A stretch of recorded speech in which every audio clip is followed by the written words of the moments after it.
used word, but I think here we can apply it correctly.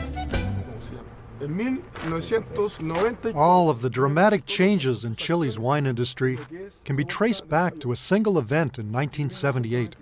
Spanish producer Miguel Torres set up operations in Chile. He introduced state-of-the-art European technology and brought new impetus to the wine industry. Torres established a new world winery and introduced modern techniques and technologies that ultimately changed the course of the Chilean wine industry forever. Well, in the 78, when Mr. Torres arrived, he realized that the style of the wines were a little bit different from what the export market wanted. No? The technology helped us. All the stainless steel, all the new presses, the barrels, but mainly here I think is the winemakers and the passion of them to produce a great wine. When you have the technology in favor of the old tradition is when you really can express the potential of the wine. French and American investment followed Torres into Chile. Their resources and expertise propelled the industry forward. Every day that passes, you are learning something new, and we're making things better. So these new changes in terms of technology, state-of-the-art in all the process, it's been very important. The 19th century was the beginning of Chile's modern wine industry, a foundation for the future. Traditional European influences can be seen in many of the historic wineries and cellars throughout the country. But today, new wineries are emerging. Bold architectural statements, both functional and beautiful. Working within these buildings are a new generation of winemakers and viticulturalists, many trained abroad and ready to make their mark. Young winemakers are very passionate about wines. And in one way or other, they are the people that are pushing this business. They're pretty keen on knowledge. They exchange views with different countries and so on. In the 1980s, the Chilean wine industry wasn't that interesting for professionals. Only in the 90s, lots of people wanted to become winemakers and get into this industry because it started to boom. With the advances in Chile's wine industry, exports were growing. Pushing the boundaries, this new generation of winemakers saw potential in Chile's remote valleys, a potential to move beyond the mass market labels to craft premium and even super premium wines that are unique to Chile. The vineyard landscapes of Chile are always changing. Winemakers are continually looking for new areas to plant vines, nearer the ocean and further up the hillside. These new microclimates and soils offer enormous potential to craft wines that are complex and diverse. In Chile, we grow grapes from west to east in roughly 100 kilometers. So you could find an amazing diversity of weathers, soils, cultures, which make many different wines in all these areas. And sometimes you have more variation in 60 kilometers from east to west than 1,000 kilometers from north to south. It's most important if you are close to the ocean than if you are in the north or in the south, because sometimes you have 1,000 kilometers distance, south-north, and you have almost the same mesoclimate. Maybe change the soil, but the style of the wine is almost very similar. But if you move in direction to the ocean, it's totally different. The warmest growing regions of Chile are the valleys in the center of the country, the established home of viticulture. But today there's recognition that the cooler areas, high in the hills and closer to the sea, are perfectly suited for cool climate wine styles. The effect of the ocean here is dramatic. Even in the heat of summer, the water is only 10 to 12 degrees Celsius due to the Humboldt Current flowing north from Antarctica. These variations provide Chile's winemakers with a range of mesoclimates. So these are the oldest Pinot Noir. That's right, it is the first Pinot Noir planted in Chile back to 1968, and from where most of the Pinot Noir, which is actually planted in Chile, is coming from. Really? Yeah. By the look of these, they seem to be doing extremely well. Yeah. So you can grow great Pinot Noir in Chile. We can, absolutely, absolutely. That's beautiful fruit.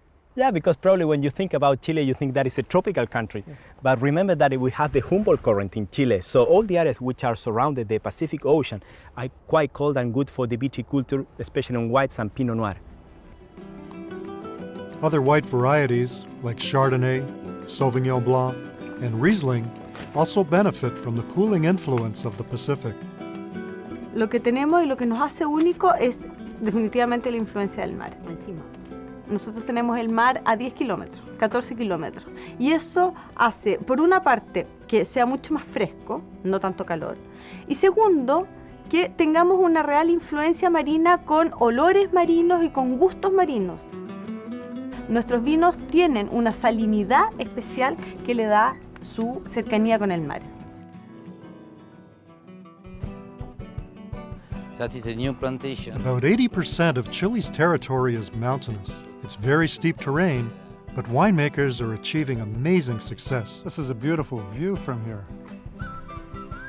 You have some mellow here, you can see. Yes. That is new plantation of Cabernet. Some vineyards are as high as 900 meters and are difficult to cultivate. This is very steep incline through this vineyard. Yeah, that is the reason for which we decided to plant like that. And also to have a low production, low yield per plant. That's the future of cloth. Jacques Béjary is chief winemaker at Casa La Postol in the Colchagua Valley.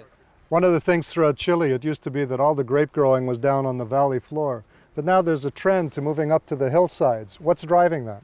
The aim in La Postol is just to have plants without irrigation. Okay. Because the roots are deep enough, yes, and they find their own water. To find the right balance, okay, and to have enough water when they need water. Okay. That means the terroir. When you have the right balance, that the plant can live by itself. That's what it's all about. On hillside vineyards, the vines struggle. The root systems penetrate deep into the soil in search of nutrients, transferring elements of each layer of soil strata to the fruit. This is the essence of quality, capturing a sense of place that the French call terroir. I bring a good wine for you. Fantastic. In the hills, you can control the vineyard. You have a better drainage, you have a poor soils to have a very concentrated grapes. In the low part of the valley, the fertility is higher, the soils are heavier. And as you go into the mountain, you find, shallower soils, more rocks, more granite, and therefore more intensity, more concentration, a bit more ripeness in our grapes.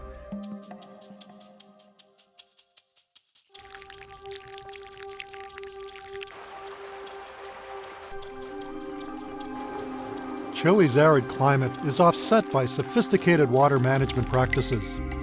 Rains rarely come during the growing season, and most vines rely on controlled irrigation for success. Water is the lifeblood of the wine industry, and in Chile, it flows in abundance from the Andes. The biggest change is by far the drip irrigation. You could move out from the flat areas to the hills.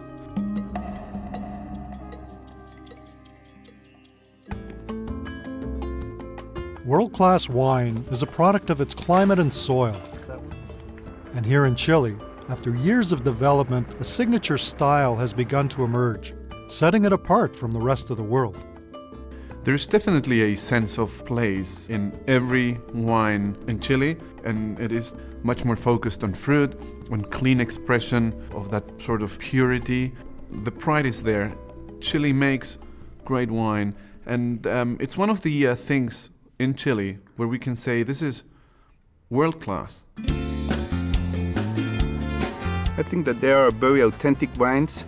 They represent what the quality of the vineyards and the vines and finally the clusters and the varieties are.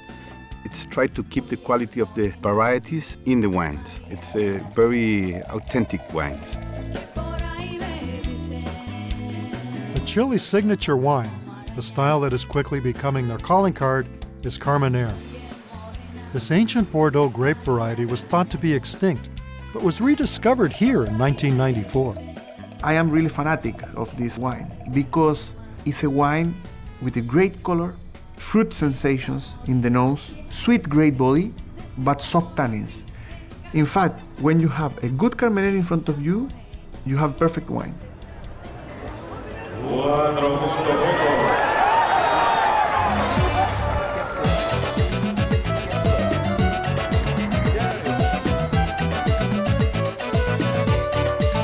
Chile is a country rich in tradition and history. Traveling through wine country, you gain an appreciation for the horse culture that has survived here for centuries.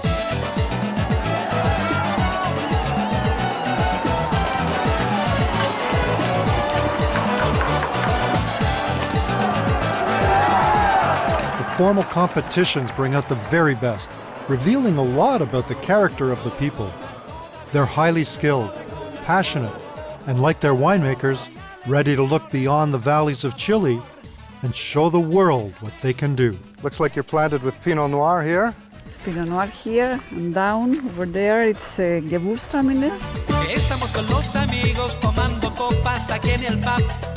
Hay música, es divertido y hay un ambiente fenomenal. La gente se va animando, se habla de ligues y de afición. El mundo se está arreglando con mucha marcha y de vacilón.